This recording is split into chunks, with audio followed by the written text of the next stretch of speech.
गुरु की प्यारी साध संगत जी, राधा स्वामी। ये तो हम सबको पता लग ही चुका है कि अब बाबा जी सत्संग नहीं कर रहे हैं, हुजूर सत्संग कर रहे हैं। हम सब ने हुजूर का सत्संग बड़े ध्यान से सुना, लेकिन उस वक्त सभी की निगाहें बाबा जी की तरफ लगी थी। जब बाबा जी मुंह से तो कुछ नहीं बोल रहे थे, लेकिन उनकी जो आंखें थी वो हम सब से, संगत से सवाल पूछ रही थी। बाबा जी ने 35 साल हमें सत्संग दिया।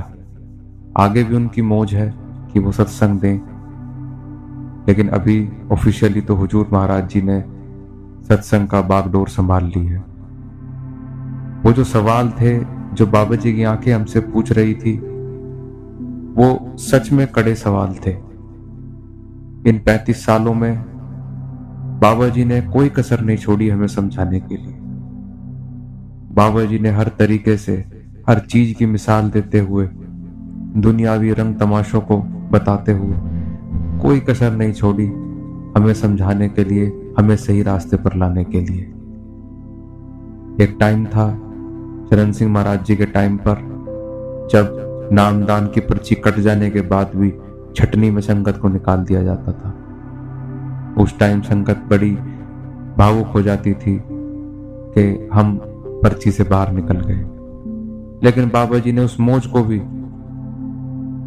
बख्शा हम सबको कि एक बार पर्ची कट जाने के बाद किसी को बाहर नहीं निकाला। बेशक हमारे कर्म अपने ऊपर लिए, लेकिन सबको नामदान देते चले गए। जितनी नामदान की पर्चियां बाबा जी ने दी, इतनी आज तक ही ब्यास के किसी संत सतगुरु ने अपनी शिष्य को दी होगी।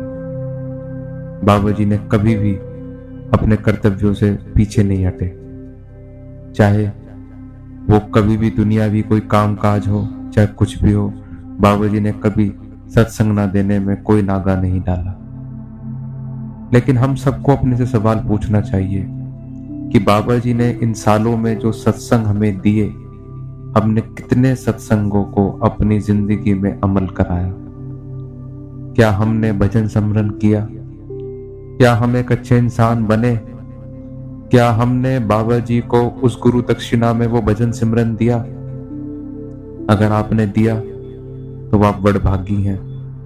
मैं आपको वार वार जाता हूं, आपके चरण स्पर्श करना चाहता हूं। लेकिन अगर आपने सिर्फ सत्संग को एक इवेंट बनाकर रखा, इस कान से सुना और इस कान से निकाल दिया और फिर से अपनी जिंदगी में चले गए, तो फिर क्या फायदा हुआ भाई सत्संगी बनने का?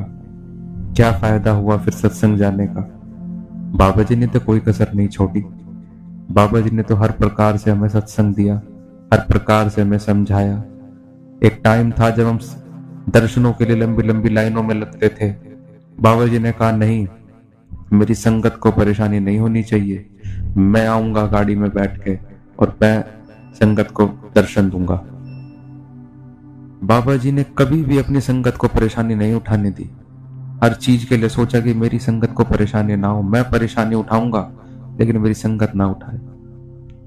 लेकिन भाई, हम सब ने क्या भजन सिमरन को पूरा वक्त दिया? क्या हमने उस संत महात्मा की कही हुई बातों पर अमल किया? क्या हमने अपने जीवन में बदलाव लिया? वो आंखें बाबा जी की हमसे पूछ रही थी। बाबा जी ने कभी अपने कर्तव्यों से पीछे या पल्ला नहीं झाड़ा। बाबा जी ने बीमारी सही, हमारे कर्मों के कारण वो कैंसर जैसी बीमारी से लड़े, लेकिन फिर वापस आए अपनी संगत के लिए। हमें फिर से नामदान दिया, हमें फिर से सत्संग दिया। लेकिन बाबा जी कभी भी ये नहीं कहा कि मैं सत्संग नहीं दूंगा या मुझे आराम की जरूरत है, क्योंकि वो चाहते थे कि मैं जितनी संगत को तार सकूं उतना बेहतर है। लेकिन बाबा जी अपने संगत को हमेशा यही कहते हैं सत्संगों में कि भाई, सबसे बड़ा नाम दान है, सबसे बड़ा दान नाम दान, और उसकी कदर हम सब ने करनी है। अगर हम भजन सिमरन नहीं करेंगे तो ये हम अपने गुरु की अवहेलना कर रहे हैं, हम अपने गुरु का अपमान कर रहे हैं। हम सब कहते हैं कि हम बाबा जी से बहुत प्यार करते हैं, लेकिन बाबा जी ने कहा है कि मेरा प्यार तो मेरे जब संगत भजन सिमरन करेगी वो मेरे लिए प्यार है। बाबा जी कई बार मजाक में कह देते कि भाई अगर तुम भजन सिमरन नहीं करोगे तो मेरा छुटकारा नहीं होगा। वो बात बाबा जी मजाक में कहते थे, लेकिन वो बहुत बड़ी बात थी। संत महात्मा यहाँ एक जिम्मेवारी लेकर आते हैं। वो जिम्मेवारी होती है नामदान देने की। और जिस भी व्यक्ति को, जिस भी आत्मा को वो नामदान देते हैं, अगर वो भजन सिमरन नहीं करेगा तो उसकी जिम्मेदारी कौन उठाएगा? उसकी जिम्मेदारी बाबा जी को उठानी पड़ती है। बाबा जी उसके कष्ट सहते हैं। क्या हम अपने सतगुरु को कष्ट देना चाहते हैं? क्या हम चाहते हैं कि हमारा सतगुरु पीड़ा में रहे, हम भजन सिमरन ना करें और हमारा सतगुरु हमारी पीड़ा उठाए? मुझे नहीं लगता अगर कोई सच्चा सत्संगी सुन रहा है तो वो कभी ये चाहेगा कि उसका गुरु पीड़ा उठाए। अरे भाई, बाबा जी ने तो हमें कभी नहीं कहा कि मेरी आरती उतारो या मेरे पीछे भागो या मेरे लिए व्रत रखो या मेरे लिए मंदिर मस्जिदों में जाओ या पहाड़ चढ़ो। अरे बाबा जी ने तो कहा है कि अपने घर में चौकड़ी लगा के बैठ जाओ, 2-2.5 घंटे भजन करो, अच्छे इंसान बनो, सेवा करो। इतनी आसान तरीके से, इतनी आसान चीजें उस परमात्मा ने, उस गुरु ने हमें बताई है। हम कब उस चीज को मानेंगे? आज वो वक्त आ गया है कि आंख से आंसू हैं कि गुरु सामने है लेकिन गुरु चुप बैठा है। गुरु ने अपनी जिम्मेवारी हुजूर को सौंप दी है। हमें नहीं पता बाबा जी का क्या अगला डिसीजन होगा, लेकिन जो भी पल हम बाबा जी के साथ आगे हमारे बचे हैं, हम चाहते हैं कि हम भजन सिमरन के साथ आगे बढ़ें, भजन सिमरन करें। उस सदगुरु को भजन सिमरन का तोहफा हम बख्शें। उसको जो गुरु दक्षिणा अगर कोई देनी है तो उस भजन सिमरन की दक्षिणा देनी है। सतगुरु हमारे साथ है। तुम 10 कदम चलोगे, वो तुम्हारे पीछे 1000 कदम चलेगा, लेकिन हम तो चलना ही नहीं चाहते। हम सत्संग को भी इवेंट बना देते हैं कि ठीक है जी, मैं इतने भंडारे होकर आ गया, मैं इतने सत्संग करके आ गया, बस जी ठीक है, मेरा पार उतारा हो गया। अरे भाई, जब तक तुम भजन सिमरन नहीं करोगे, जब तक तुम वो सेवा भाव अपने मन में नहीं लाओगे, पार उतारा कैसे होगा? बाबा जी कई बार कहते हैं, इस भ्रम में मत रहो। जिसको मिला है अंदर से मिला है, जिसको मिलेगा अंदर से मिलेगा। बाहर सिर्फ एक उदाहरण बनाने वास्ते है, बाहर एक एटमॉस्फेयर क्रिएट करने के लिए है। क्या हम अपने अंदर झांकेंगे? क्या अपने अंदर हम उन कमियों को पहचानेंगे? क्या हम उन कमियों को अपने आप से ठीक करेंगे? ये टाइम है भाई, ये वो गोल्डन पीरियड है, ये वो सुनहरा मौका है जब गुरु हमारे सामने बैठा है। पता नहीं मौज में आकर वो कब हमसे बिछड़ जाए। मुंह से शब्द निकालते हुए भी डर लग रहा है कि परमात्मा हमें कभी छोड़ मत जाना, हे गुरु हमें कभी छोड़ मत जाना, तुझ बिन हम कैसे जिएंगे। लेकिन गुरु कहता है कि आज तुम भावुक हो रहे हो, मैंने सत्संग करना छोड़ दिया। तुमने कभी मेरी भावुकता को पहचाना है जब तुम्हें नामदान देता था लेकिन तुम भजन सिमरन नहीं करते थे। मैं तुम्हें समझाता था, तुम नहीं समझते थे। मैं तुम्हें कहता था अमल करो अमल करो, तुम अमल नहीं करते थे। क्या हमने कभी इस गुरु की भावुकता को पहचाना? बाबा जी की वाइफ जब लंदन में उनका स्वर्गवास हो गया था, उनकी डेड बॉडी इंडिया में नहीं आई थी, वो कोल्ड फ्रीज में थी, लेकिन बाबा जी ने तब भी सत्संग दिया। इससे बड़ा उदाहरण और क्या हो सकता है कि वो गुरु हमेशा इतना बड़ा दुख झेलते हुए भी हमारे सामने तत्पर खड़ा था। क्या हम में से कोई है कि जिसके घर में अगर ऐसा कुछ हुआ हो हम सत्संग भी चले जाएं? बाबा जी का त्याग हम कभी भी नहीं कर सकते। बाबा जी ने जो त्याग हमारे लिए किया है उसका मोल हम कभी नहीं दे सकते। बाबा जी हमेशा हर कदम पर, हर मोड़ पर हमारे साथ खड़े रहे। बदले में हमने क्या उन्हें नामदान लेकर क्या वो भजन सिमरन किया? बार बार क्वेश्चन वही हिट कर रहा है, भजन सिमरन भजन सिमरन भजन सिमरन। क्योंकि भजन सिमरन के अलावा कोई सोल्यूशन है ही नहीं भाई। भरम फैलाने के लिए काफी आपको चीजें मिल जाएंगी, लेकिन एक्चुअल जो चीज है वो है भजन सिमरन। भजन सिमरन ही वो ताकत है जो आपको उस कुल मालिक से मिला सकती है। भजन सिमरन ही वो ताकत है जो उस गुरु से आपको मिला सकती है, उस प्रीतम से आपको मिला सकती है, आपको नाम के रंग में रंगा सकती है, आपको उस सचखंड तक ले जा सकती है। नाम बगैर सब सूना, और गुरु ने मौज करके हमें नामदान दिया। अब सवाल यह है कि जो हुआ हुआ। अगर हमसे गलती हुई है तो उस गलती को पहचाने। अभी भी वक्त है, अभी भी वक्त है भाइयों बहनों, अभी भी वक्त है। वो परमात्मा, वो गुरु हमारे सामने बैठा है, अभी भी हमारे इंतजार में बैठा है। अब भी भजन सिमरन करो, उस परमात्मा को वो गुरु दक्षिणा दो, वो भजन सिमरन के रूप में गुरु दक्षिणा दो। जितना हो सके उतना भजन सिमरन करो। घर में वो वातावरण बनाओ, घर में अपने आप को उस लेवल पर लेकर जाओ कि आप उदाहरण सेट कर सको, दुनिया आपको देखकर सीखे। बाबा जी ने हमें इतना समझाया, इतना समझाया। आज वो वक्त है कि हम अपनी गलतियों को मानते हुए, उस गुरु से माफी मांगते हुए हमें भजन सिमरन करने की जरूरत है। वो गुरु हमारे सामने अभी भी मौजूद है। ये वो सुनहरे मौके हैं जिसको जितना इसका लाभ उठा सको उतना लाभ उठा सको। पता नहीं कब ये वक्त हमारे हाथ से निकल जाए, और भगवान ना करे कभी किसी संगत को वो बिछोड़ा देखने को मिले। एक बार जो भूतपूर्व सेक्रेटरी साहब थे, सेठी साहब, उन्होंने कहा था जब उन्होंने चरण सिंह महाराज जी का बिछोड़ा देखा था कि मैं अपने जीवन में सब कुछ देख लूंगा, लेकिन मैं कभी नहीं चाहूंगा कि कोई संगत अपने मुर्शिद से बिछोड़ा देखे। उस दर्द को, उस पीड़ा को समझ सकते हैं। आज ये वक्त है हमें स्ट्रोंग बनने का। आज वक्त है अपने सतगुरु की बातों पर चलने का। आज वक्त है अपने आप को सत्संग से जोड़ने का। आज वक्त है नामदान से अपने आप को जोड़ने का। घड़ी दो घड़ी जरूर निकाले, परमात्मा के नाम से जुड़े। वो परमात्मा ही आखिर में हमारे काम आएगा। जितनी भी चीजें हैं, जितनी भी मेटेरियलिस्टिक चीजें हैं, दुनियावी चीजें हैं, ये सब यहीं रह जानी है। किसी ने साथ नहीं देना, न किसी ने आज तक साथ दिया है, न आगे कोई साथ देगा। वो परमात्मा, वो गुरु हमेशा हमारे साथ है और साथ रहेगा। हमें उसकी पहचान करनी है।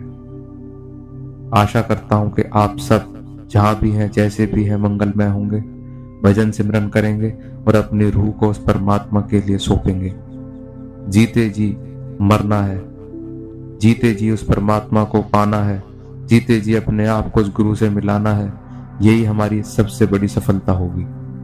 अगर हम ये करने में सफल रहे तो हमने अपने गुरु से प्यार कर लिया, हमने अपने गुरु का प्यार जीत लिया, हमने उस गुरु से अपना मिलाप कर लिया। यही हमारी सबसे बड़ी ताकत होगी। आशा है हम सब करेंगे और गुरु को जरूर हम खुश करेंगे और अपना भजन सिमरन करते हुए इस दुनियावी जंजाल से निकलते चले जाएंगे। राधा स्वामी। मुर्शिद ने ये पंजा दिया, बेहोश हो मत छोड़ियो, गर चाहे तू जलवा पिया, गर चाहे तू जलवा पिया। बड़ी विचार करन वाली गल है। असी सत्संग ते जांदे हां ते सत्संग विच बैठदे हां, बाबा जी सानू जो गल्लां समझांदे हन असी उहनूं सुनदे हां ते आपदे घरां नूं वापस तुर जांदे हां। बल्कि साडा की फर्ज बनदा है कि असी जे सत्संग सुनन गए हाँ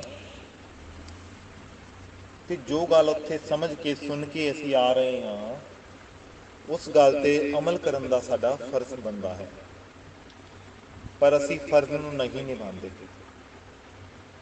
असी सत्संग सुनते हाँ ते आदे घरां नूं तुर जाने हाँ, उत्थे ही पलड़ा झड़ के आ जाने हाँ। जरा सोच के देखो, अगर असी आपदे बच्चे नूं कोई गल समझाते हाँ तो वह बच्चा अपनी गल सुन के इग्नोर करके चला जाता है तो साडे दिल ते की बीतेगी। अपना तो एक बच्चा होएगा, दो होएगा, तीन होएगा, आपां उन्होंने समझावांगे तो अपने दिल ते की बीतेगी। ਤੇ ਇੱਕ ਗੱਲ ਸੋਚ ਕੇ ਵੇਖੋ ਕਿ ਬਾਬਾ ਜੀ ਦੇ ਤਾਂ ਹਜ਼ਾਰੋਂ ਲੱਖੋਂ ਬੱਚੇ ਹਨ ਜਿਨ੍ਹਾਂ ਨੂੰ ਸਮਝਾਉਣ ਆਉਂਦੇ ਹਨ, ਸਤਸੰਗ ਦੇ ਜ਼ਰੀਏ ਸਮਝਾਉਂਦੇ ਹਨ, ਤੇ ਆਪਾਂ ਕੀ ਕਰਦੇ ਹਾਂ? ਆਪਾਂ ਸਾਰੇ ਬੱਚੇ ਹੀ ਨਿਕੰਮੇ ਹਾਂ, ਆਪਾਂ ਸਾਰੇ ਹੀ ਪਲੜਾ ਝਾੜ ਕੇ ਚਲੇ ਜਾਂਦੇ ਹਾਂ। ਆਪਣਾ ਤਾਂ ਇੱਕ ਦੋ ਬੱਚੇ ਹੁੰਦੇ ਨੇ, ਅਗਰ ਉਹ ਵੀ ਆਪਣੀ ਗੱਲ ਨਾ ਸੁਣਨ ਤੇ ਆਪਣੇ ਦਿਲ ਤੇ ਕੀ ਬੀਤਦੀ ਹੈ, ਆਪਣੇ ਅੱਖਾਂ ਚੋਂ ਹੰਝੂ ਆ ਜਾਂਦੇ ਨੇ ਕਿ ਇਹੋ ਜਿਹੀ ਨਿਕੰਮੀ ਔਲਾਦ ਹੈ। ਤੇ ਆਪਾਂ ਆਪਦੇ ਤੇ ਲੈ ਕੇ ਦੇਖੋ, ਆਪਾਂ ਲੱਖਾਂ ਹਜ਼ਾਰਾਂ ਬੱਚੇ ਆਪਾਂ ਗੱਲ ਨਹੀਂ ਸੁਣਦੇ ਤੇ ਆਪਣੇ ਤੋਂ ਨਿਕੰਮੀ ਔਲਾਦ ਕਿਹੜੀ ਹੋਏਗੀ? ਇਸ ਲਈ ਇਸ ਗੱਲ ਤੇ ਸੋਚ ਵਿਚਾਰ ਕਰਨਾ ਚਾਹੀਦਾ ਹੈ। ਬੜੀ ਸੋਚਣ ਵਾਲੀ ਗੱਲ ਹੈ, ਬੜੀ ਹੀ ਸਮਝਣ ਵਾਲੀ ਗੱਲ ਹੈ। ਆਪਾਂ ਨੂੰ ਕਦੀ ਇਹ ਗੱਲ ਸੁਣਨ ਨੂੰ ਮਿਲੇ ਕਿ ਬਿਆਸ 'ਚ ਅੱਜ ਸਤਸੰਗ ਹੈ, ਦਰਸ਼ਨ ਹੈ, ਤੇ ਆਪਾਂ ਫਟਾਫਟ ਪੈਕਿੰਗ ਕਰਕੇ ਚਲੇ ਜਾਂਦੇ ਹਾਂ, ਤਿਆਰ ਹੋ ਜਾਂਦੇ ਹਾਂ। ਬਾਹਰੀ ਦਰਸ਼ਨਾਂ ਲਈ ਆਪਾਂ ਜਾਂਦੇ ਹਾਂ ਕਿ ਅਸੀਂ ਕਦੀ ਅੰਦਰਲੀ ਦਰਸ਼ਨਾਂ ਬਾਰੇ ਸੋਚ ਵਿਚਾਰ ਕੀਤਾ ਹੈ? ਕਦੀ ਨਹੀਂ ਸੋਚ ਵਿਚਾਰ ਕਰਦੇ। ਦਰਸ਼ਨਾਂ ਲਈ ਭੱਜਦੇ ਹਾਂ, ਅੱਗੇ ਅੱਗੇ ਬੈਠਣ ਦੀ ਕੋਸ਼ਿਸ਼ ਕਰਦੇ ਹਾਂ ਕਿ ਸਭ ਤੋਂ ਅੱਗੇ ਸਾਨੂੰ ਦਰਸ਼ਨ ਹੋਣ। ਕਿ ਆਪਾਂ ਦਰਸ਼ਨ ਕਰਨ ਜਾ ਰਹੇ ਹਾਂ ਕਿ ਦਰਸ਼ਨ ਦੇਣ ਜਾ ਰਹੇ ਹਾਂ? ਔਰ ਇੱਕ ਗੱਲ ਹੋਰ ਹੈ, ਦਰਸ਼ਨ ਕਰਕੇ ਵਾਪਸ ਆ ਜਾਂਦੇ ਹਾਂ, 5 ਮਿੰਟ ਆਪਣੀ ਅੱਖਾਂ 'ਚ ਹੰਝੂ ਆਉਂਦੇ ਹਨ, ਉਸ ਤੋਂ ਬਾਅਦ ਫਿਰ ਉਵੇਂ ਦੇ ਉਵੇਂ ਹੋ ਜਾਂਦੇ। ਸਤਸੰਗ ਸੁਣਾਂਗੇ, ਸਤਸੰਗ ਤੋਂ ਬਾਹਰ ਆਵਾਂਗੇ, ਜ਼ਰੂਰ ਇਹ ਗੱਲ ਹਰ ਕੋਈ, ਕਾਫੀ ਲੋਕ ਕਰਦੇ ਹਨ, ਕਾਫੀ ਸੰਗਤ ਕਰਦੀ ਹੈ ਇਹ ਗੱਲ ਕਿ ਅੱਜ ਸਤਸੰਗ ਬਹੁਤ ਵਧੀਆ ਸੀ, ਸਤਸੰਗ ਤਾਂ ਬਹੁਤ ਵਧੀਆ ਸੀ। ਪਰ ਇੱਕ ਗੱਲ ਤਾਂ ਸੋਚਣ ਵਾਲੀ ਹੈ, ਉਹ ਜਿਹੜੀਆਂ ਸਤਸੰਗ 'ਚ ਗੱਲਾਂ ਕਹੀਆਂ ਕਿ ਉਹ ਤੁਹਾਡੇ ਸਮਝ ਆਈਆਂ, ਕੋਈ ਪੱਲੇ ਬਣੀਆਂ? ਨਹੀਂ ਬਣੀਆਂ। ਉੱਥੇ ਪੱਲੜਾ ਝਾੜ ਕੇ ਅਸੀਂ ਘਰਾਂ ਨੂੰ ਵਾਪਿਸ ਤੁਰ ਜਾਂਦੇ ਹਾਂ, ਫਿਰ ਆਦੇ ਕੰਮਾਂ ਨੂੰ ਫਿਰ ਲੱਗ ਜਾਂਦੇ ਹਾਂ। ਫਿਰ ਆਪਣੀ ਸੋਚ ਕੀ ਹੁੰਦੀ ਹੈ? ਆਪਾਂ ਸਤਸੰਗ 'ਚ ਵੀ ਕਿਸੇ ਨੂੰ ਨਹੀਂ ਛੱਡਦੇ। ਸਤਸੰਗ 'ਚ ਜਿਹੜਾ ਆਪਣੇ ਨਾਲ ਜਾਂਦਾ ਹੈ, ਆਪਾਂ ਕਹਿੰਦੇ ਯਾਰ ਉਹਨੇ ਇਹ ਨਹੀਂ ਕੀਤਾ, ਉਹ ਨਹੀਂ ਕੀਤਾ, ਆਹ ਨਹੀਂ ਕੀਤਾ, ਆਹ ਚੀਜ਼ਾਂ ਚੱਲਦੀਆਂ ਰਹਿੰਦੀਆਂ ਹਨ। ਪਰ ਆਹ ਚੀਜ਼ ਆਪਾਂ ਨਹੀਂ ਸੁਣੀ ਕਿ ਸਤਸੰਗ 'ਚ ਕੀ ਗੱਲ ਕਹੀ ਸੀ, ਜਿਹੜੇ ਕੰਮ ਵਾਸਤੇ ਅਸੀਂ ਗਏ ਸੀ ਉਹ ਕੰਮ ਅਸੀਂ ਪੂਰਾ ਕੀਤਾ ਕਿ ਨਹੀਂ ਕੀਤਾ। ਬੜੀ ਸੋਚ ਵਿਚਾਰ ਕਰਨ ਵਾਲੀ ਗੱਲ ਹੈ, ਬੜੀ ਸ਼ਰਮ ਦੀ ਗੱਲ ਹੈ ਆਪਣੇ ਵਾਸਤੇ। ਆਪਾਂ ਕਿਸੇ ਘਰ ਚਲੇ ਜਾਈਏ, ਬਾਬਾ ਜੀ ਦੀ ਫੋਟੋ ਲੱਗੀ ਵੇਖ ਲਾਂਗੇ, ਆਪਾਂ ਬੜੇ ਮਾਣ ਨਾਲ ਕਵਾਂਗੇ ਜੀ ਤੁਸੀਂ ਸਤਸੰਗੀ ਹੋ? ਉਹ ਕਹਿਣਗੇ ਹਾਂਜੀ ਅਸੀਂ ਸਤਸੰਗੀ ਹਾਂ। ਅਸੀਂ ਵੀ ਸਤਸੰਗੀ ਹਾਂ, ਆਪਾਂ ਇਹ ਗੱਲ ਕਵਾਂਗੇ। ਪਰ ਆਪਾਂ ਸਤਸੰਗੀ ਜਦੋਂ ਬਣ ਹੀ ਨਹੀਂ ਸਕੇ, ਆਪਾਂ ਕਿਉਂ ਕਹਿੰਦੇ ਹਾਂ? ਲੋਕ ਦਿਖਾਵਾ ਕਿਸ ਲਈ ਕਰਦੇ ਹਾਂ? ਜਿਹੜਾ ਅਸਲੀ ਸਤਸੰਗੀ ਬਣ ਗਿਆ ਨਾ, ਉਹ ਕਦੀ ਵੀ ਕੋਈ ਲੋਕ ਦਿਖਾਵਾ ਨਹੀਂ ਕਰੇਗਾ, ਉਹ ਅੰਦਰੋਂ ਸਤਸੰਗੀ ਬਣੇਗਾ। ਆਪਣੇ ਕਰਮ ਕਰਕੇ, ਆਪਣੀ ਕਰਨੀ ਕਰਕੇ ਸਤਸੰਗੀ ਬਣੇਗਾ। ਇਸ ਲਈ ਬੜੀ ਵਿਚਾਰ ਕਰਨ ਵਾਲੀ ਗੱਲ ਹੈ, ਬੜੀ ਸੋਚਣ ਵਾਲੀ ਗੱਲ ਹੈ। ਬੜੇ ਸ਼ੌਂਕ ਨਾਲ ਆਪਾਂ ਆਪਦੇ ਦੁਕਾਨਾਂ ਤੇ, ਘਰਾਂ ਤੇ, ਸਕੂਟਰੀਆਂ ਤੇ, ਮੋਟਰਸਾਈਕਲਾਂ ਤੇ, ਕਾਰਾਂ ਤੇ ਲਿਖਵਾ ਲੈਂਦੇ ਰਾਧਾ ਸਵਾਮੀ। ਅਰੇ ਲੋਕ ਦਿਖਾਵਾ ਕਿਸ ਲਈ ਕਰ ਰਹੇ ਹੋ? ਕਿਸ ਲਈ ਕਰ ਰਹੇ ਹੋ ਤੁਸੀਂ? ਇਹਨਾਂ ਚੀਜ਼ਾਂ 'ਚ ਕੁਛ ਨਹੀਂ ਰੱਖਿਆ। ਅਸਲੀ ਸਤਸੰਗੀ ਬਣਨਾ ਹੈ ਤੇ ਅੰਦਰੋਂ ਬਣਨਾ ਪਏਗਾ, ਬਾਹਰੀ ਦਿਖਾਵੇ ਨਾਲ ਕੋਈ ਸਤਸੰਗੀ ਨਹੀਂ ਬਣ ਸਕਦਾ। ਸੋਚ ਵਿਚਾਰ ਕਰਨ ਵਾਲੀ ਗੱਲ ਹੈ। ਆਪਣੇ ਘਰ 'ਚ ਜਿੰਨੇ ਕਮਰੇ ਹੁੰਦੇ ਨੇ, ਹਰ ਕਮਰੇ 'ਚ ਬਾਬਾ ਜੀ ਦਾ ਸਰੂਪ ਆਪਾਂ ਲਾ ਲੈਂਦੇ ਹਾਂ। ਕਹਿੰਦੇ ਹਾਂ ਬਾਬਾ ਜੀ ਆਪਣੇ ਸਾਹਮਣੇ ਬੈਠੇ ਨੇ। ਕੀ ਇਹਨਾਂ ਤਸਵੀਰਾਂ 'ਚ ਬਾਬਾ ਜੀ ਤਸਵੀਰਾਂ 'ਚ ਹੁੰਦੇ ਨੇ? ਬਾਬਾ ਜੀ ਆਪਣੇ ਅੰਦਰ ਨੇ, ਇਹਨਾਂ ਦਿਖਾਵਿਆਂ ਦਾ ਕੁਛ ਨਹੀਂ ਰੱਖਿਆ।